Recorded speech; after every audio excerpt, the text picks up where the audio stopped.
Mais moi, complémentarité, Mouké Ezake, il y a un petit rappel. La hiérarchie, c'est la besoin moi pourcentage. Ok. Oui, l'engagement, moi pourcentage est matin. Pourquoi? Parce que chaque fois, tu allons délaisser. Ils le savent. Mais pour ce temps, je me rappelle que vraiment que non, place de bandos 3, 4, 5 personnes, tu 10, pourquoi pas 15? Parce que. Vous avez combien de temps? Moi, j'ai fait 10 ans à la SNEL. 10 ans? Oui, j'ai fait 10 ans. Mais tu as vu que dans le règlement, il y a 6 mois et puis il y a un engagement. Mais ce que 10 ans, il n'y a pas de bino. Vous avez que oui, chance exacte, il y a engagement. Avec les nouveaux DG, les top managers, les professeurs, docteurs, ingénieurs Teddy Luamba, Ozomona la Lati, a Pessibiso espoir. A Pessibiso espoir que lobby na biso tokozala bien. Dans le moment où nous solongana yo, ils ont un dossier ils ont salama déjà pour la régularisation de la situation na biso. Donc au koyoka peut-être na itando ke bat bazai koloba, ezai biloba loba ya bat biso tozali na boîte. Disons salaki jusqu'à maintenant où ils ont engagement zalati. Mais société peut a soulevé malamu été après recrutement à kosala où ezali régularisation. Il y a situation administrative na biso ba journal au monde tous en émission na yo. Mais bien que Nathan oyo ba dongolo miso ba o bazali contre les professeurs ingénieurs Teddy Luamba bazo sala ba campagne à Lokuta. Mais biso ba o tous en boîte même avant ba ba kende na ISC biso to yeba kango. Oui, parce que SNEL a lancé qui offre na ye, il y avait un document interne na carte ya SNEL. Oyo a soulevé qui point à régularisation, il y a dossier à journalier. Cela veut dire quoi? Ils ont qu'une phase par phase, lancer offre, déposer ma candidature na bango. Après il y aura la deuxième phase, régularisation des dossiers administratifs des journaliers. Ce qui fait que nous les journaliers nous tous dans le plateau na yo, tous on a besoin de ça la tester. Pour votre information. Parce que lui-même, le professeur, docteur ingénieur Teddy Luamba, a pour mettre Bisso à instruire son DRH, le directeur Katina Otopé Simbote, a dit que nous avons besoin d'un rapport relatif à un dossier à un journalier qui nous a contrôle. Et pour votre information, comme tous dans le plateau, on est des journaliers identifiés. La SNEL a eu un fichier et un journalier. Donc, nous avons une assurance. Lobby Goya, mais c'est le journaliste, na régime, les docteurs, professeurs, ingénieurs Teddy Luamba, tala ou astélé. Papa journaliste, il faut y que les déchets Teddy Luamba, parmi dans les premiers déchets, le plus jeune de la SNEL. Donc il faut un soutien à Bisso, parce que là où il y a des jeunes, il y a la force. Voilà, là où il y a des jeunes, innovation à la carte. Tu as dit que tout nous sommes contre les docteurs, professeurs, ingénieurs Teddy Luamba. Mais Bisso, tout ça, Bisso Pio. Tu as dit que comme il est là à la tête de la SNEL, Bisso, situation à Bisso bientôt, ils vont mettre fin, ils vont mettre fin à ils vont mettre fin à voilà, Bino Bandida ba dialo le cas siko. Ils ont déjà les lotés. Au moins, pourquoi tu as baboui? Parce que depuis les DG Teddy Luamba, bah innovation belé stable national. Mais Badusco, Bino lobby depuis pas y ba contradiction payé belé. Ba contradiction gozanga te kino mokole ko ku mokile ko kufa. Oyebisa les DG, les top managers, les professeurs ingénieurs Teddy Luamba que azana soutien na biso. Pe soki mokonzi ako régulariser situation na biso, je suis sûr que badongolomi so ba ozanga eloko loba. Parce que bazanga na point moko bango ba telemela ye. Ezaka point moko de seba journaliste. Abibino ba ole sabino tozolia te toza lokola bango biso toza contre bango te papa journaliste toza contre bango te ce sont nos frères biso na bango to kembara na réseau. Voilà. Mais pour votre information so za na bateau faut ba revendiquer za biso ebiango autour na pona ni. Voilà, il y a expliqué biso soso ke ba ba kozonga na nzela papa ndeko zolanda ngai journalier tika na des ordres parce que on risque de perdre gâteau na yo. Voilà. Au bundi 10 ans, au bundi 30 ans, au bundi 50 ans, même bané nyo so yo lo sali, mais tika ozwa bénéfice ya bané na yo sai na SNEL. Pipi dongo bokoto yango ebandi émission na bino bolinga makasi lelo to yepena na cadre ka ya Santo Thomas Buka mona kwekila na cadre ka ya Indusa bino mo boyebi Kishasa mboka oyo eza ya biso nyonso tu.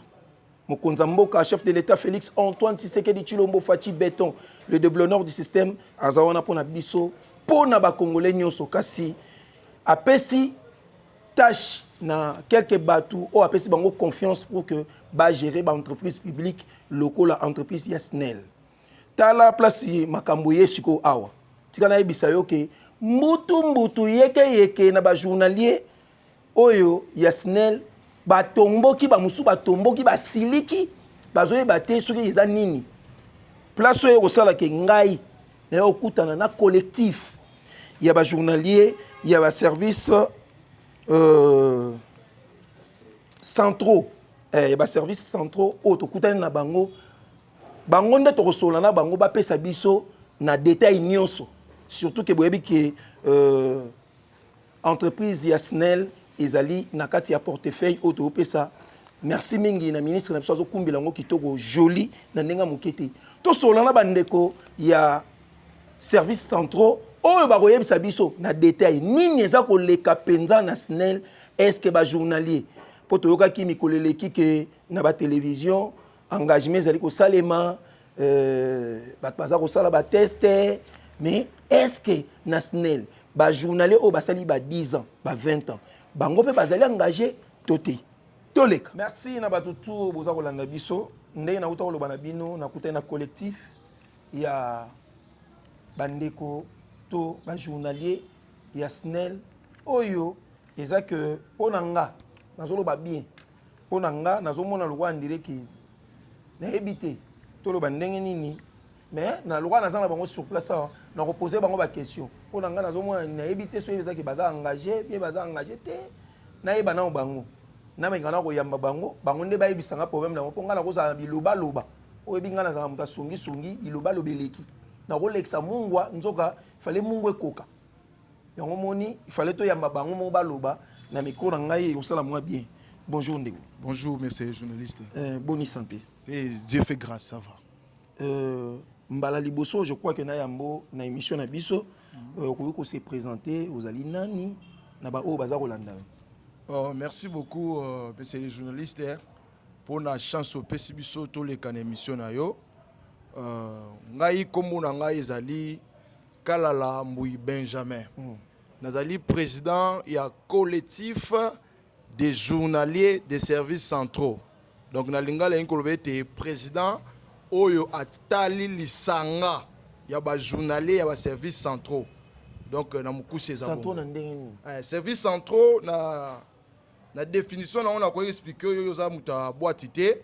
Services centraux c'est lokola les 5 districts de la ville province de Kinshasa. Lokola Moamba, Funa, Changu, donc des tobengi yango ba services centraux. Okay. Voilà. Yango wana. Mais na yambio na plateau na ngai ko yebisa biso nanu présence na bino awa ezali mingi pona nini. OK, merci beaucoup monsieur les journalistes. Et présence na biso ezali na plateau na yo ya liboso ezali pona ko remercier son excellence monsieur le président de la République Félix Tshisekedi Tshilombo Fachi Béton pour la chance et opportunité au azopesa biso ba jeune toyeba kobundela mboka parce que oyebi biso za ba jeune de tozali makasi ya lobby si. Vraiment parce que na mokonzi mboka azali na vision pour na biso ba jeune lobby biso to kamba mboka oyo to pesi un grand merci et sans oublier aussi notre top manager, le directeur général, le professeur ingénieur Teddy Luamba. Et c'est qui passe à l'ito PC Mbote et c'est Kazali. Donc on a une mission Oyo, ya roloba mingi zate, tu dis que ba question za yo, malobeza ya biso. Merci beaucoup. Ndeko nanga je crois que ndé na yambio boye, bino boza ba journalier. To moni biso nyonso wa ndé na uta koloba na introduction na ngai que SNEL a komi ko engager bato. Bino bato ezaki bosali nanu ba 10 ans ba 20 ans bozali engagé ou bien position na bino ezali ndeni pour engagement to yebi na kala déjà uta kozala ezaki soki bazwi bino ezaki makamba test hein bon on sala ba test mais pas na bino di bosali 10 ans 20 ans na moni tour eza que baza ko engager batu eza na ndenge nini yo ko expliquer biso na mo pousser pour que na loba biloba loba to moni nga za kamta biloba loba. Merci beaucoup, merci les journalistes pour la question. Alors, réponse sangue zali bo attaque président collectif, il y a des journalistes à service centraux. Na époque, il y a régime yo utu kotanga, il y a DG Lucinde. Babande ko ça ba tester. Na linga ko bongisa moi place wana. OK. Voilà, ils aki ba tester. Le DG Lucinde abande ko ça marambu parler par parler, cela veut dire abande ko ça la régularisation, il y a des journalistes parler par parler. OK. Alors, mais jusqu'à présent, biso non nous tous engagement té. Oh, oui, tous non engagement té, tous continuer à demeurer à qualité de journaliste. Mais vous savez net nako banana net na yo. Vous savez combien de temps? Moi j'ai fait 10 ans à la SNEL. 10 ans. Oui, j'ai fait 10 ans. Mais tu sais que na ndenge ya règlement ils ont 6 mois et puis aux engagement. Mais ce que 10 ans et pas na bino. Vous avez que oui, chance ezate ya engagement. Té chance ezali. Na lingo bongisa moi place wana mais c'est les journalistes chance ezali. Pourquoi chance ezali? Parce que avec les nouveaux DG Otozanaye, les top managers, les professeurs, docteurs, ingénieurs Teddy Luamba, ozomona na lati a pesibiso espoir. A pesibiso espoir que lobby na biso tokozala bien. OK. Toko demeurer ba journalité parce que dans moment tozo solanga na yo ils ont un dossier ils ont déjà pour la régularisation de la situation na biso. OK. Donc au koyoka peut-être na itandoluke bat bazaye koloba ezali biloba loba ya batu biso tozali na boîte. D'ici là on a déjà les docteurs professeurs et ingénieurs Teddy Luamba à mettre fin à la situation de journaliste. Mais je crois que nous allons revenir dans cette émission pour te féliciter mon kondi na oya kosala kalaté. Donc na moi mukuse na question non na ko répondre yangwana. Bon, na moni bino pe boa moi nombre au bosali sélection awa mais est-ce que ndenge bozawana na bino nyonso différente est-ce que vous avez un service moko bien vous avez un service différent? Merci beaucoup.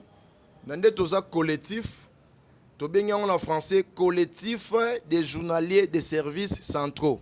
Cela veut dire na services centraux il y a plusieurs services. Tous en a secrétaire, nous moni maman Salaba, azali secrétaire de direction. OK.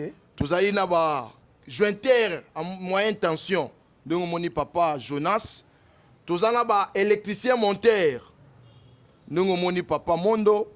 Tous en a ba électricien exploitant, de tout le monde les doyens VJC, tout bien que doyen. OK. Yé pas zawana. Donc nous avons des services complets. Tous les services où ça que l'otili que zala tout ça on est tout ça.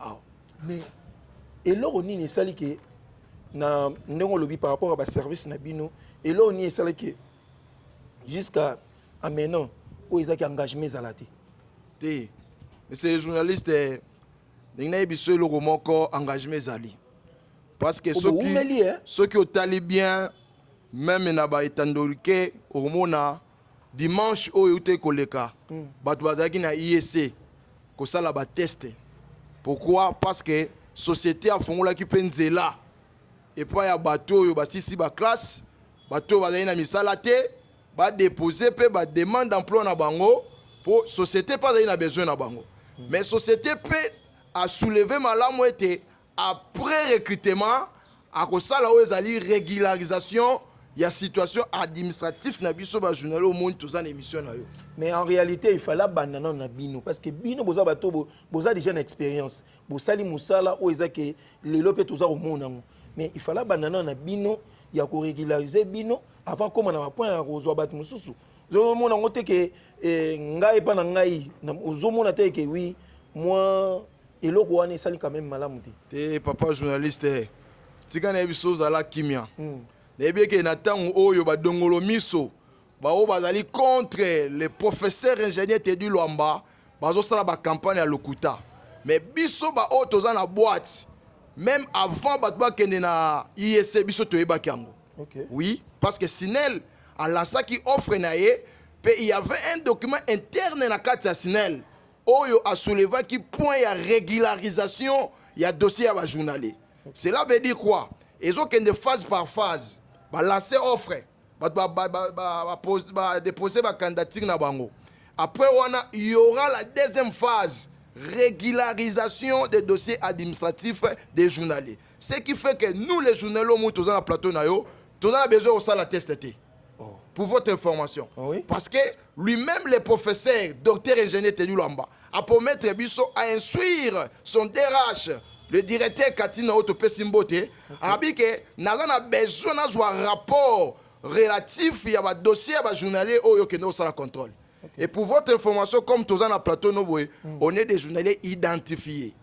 La SNEL a eu un fichier et un journalier. Donc, nous avons une assurance.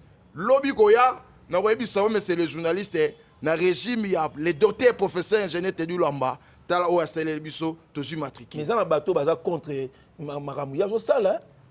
Zo mona te que oui contradiction ça makasi. Papa journaliste, même Yesu mwana Nzambe.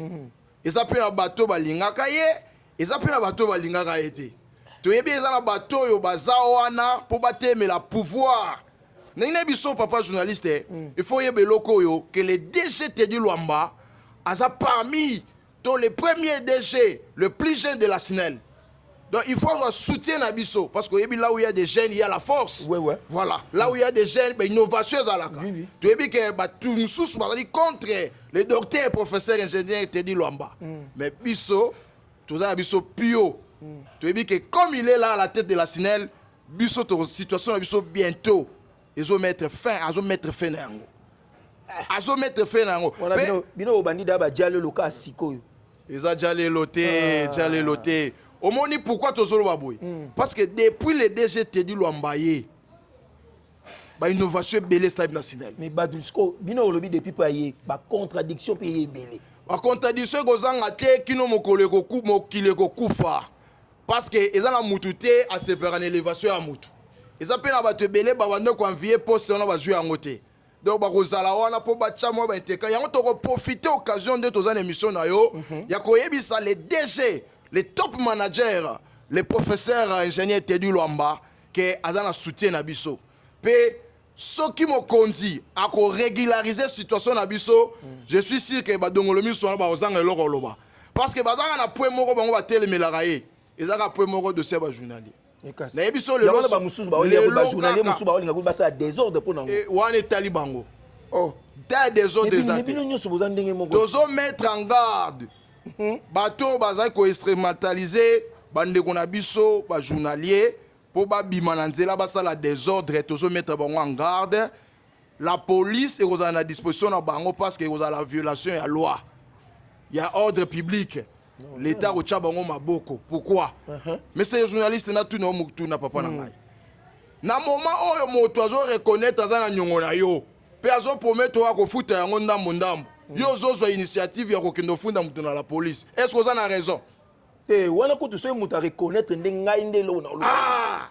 Lettres ali biso tozali na kati ya boîte. Lettres ali o yimoko top manager alobi na DRH directeur de la ressources humaines ayebisie voilà na pesi ordre au ça la poursuite il y a régularisation ya dossier ba journalier. Alors yo nanzelo ke bundani OK bundani yo fanda zela DRH na administration na ye basala musala na bango après ba bengi ba président ba groupe lokola biso collectif ba groupe ba journalier ba bengi voilà président venez voilà nous avons discuté voilà votre quota c'est à ce moment là de yo rejoindre terre sur na mokondi mais yo ozozo initiative yo misatu na nzela wana biso tozate biso collectif des journaliers et services centraux il y a ville professeur Kinshasa tozate pour na ba désordre le seul moyen ou la seule voie pacifique obiso to menaka c'est par des courriers babi bino ba olesa bino tozo liate toza lokola bango biso toza contre bango te papa journaliste toza contre bango te